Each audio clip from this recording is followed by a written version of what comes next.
Warning, censorship. Warning, censorship. Warning, censorship. But look at this. This is real news now by real people at a little company called Pfizer. You heard of them? This is a transcript of an investor's call with folks who are betting big on Pfizer. They want to know how it's going. And it's going amazing. For Pfizer, I mean, not for the little people. You're in lockdown. You can't go to work. You can't travel. You can't go outside without a mask. You can't turn on the media without being scolded or scared. But for Pfizer, this is the best of times. This is the golden age, man. I think Bill Gates' big dream is coming true. A little bit, at least. And isn't that more important than your small dreams?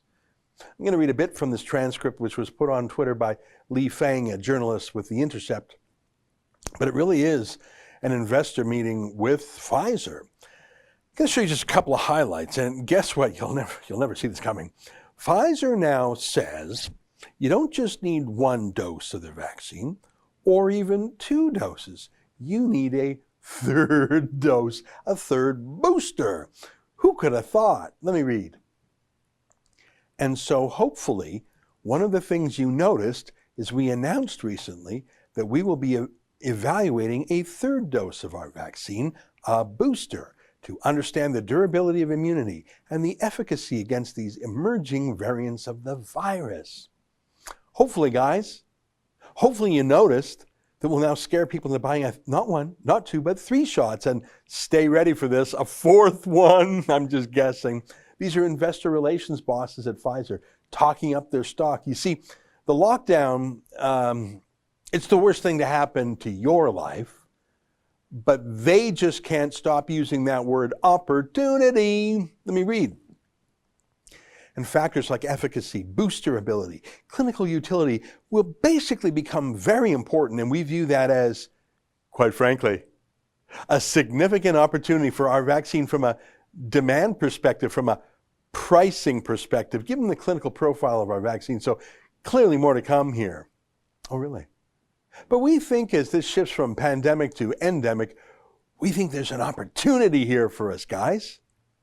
A significant opportunity for our vaccine from a demand perspective. They really said that out loud in public. They really called the virus a significant opportunity. They keep saying that, actually.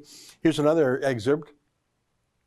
So from my perspective, the punchline on that is we think that flu represents potentially significant opportunity for us. Hey guys, I'm getting this feeling, and it's just a hunch, that maybe Pfizer has a vested interest in you staying scared or sick, staying locked down, and once you're all given a jab, to be jabbed again, and then again, and then again, and then again. I mean, you heard the man. It's a significant opportunity for them. This is what we call a moral hazard, as in they just might have an interest in making things worse than they are because they're getting rich.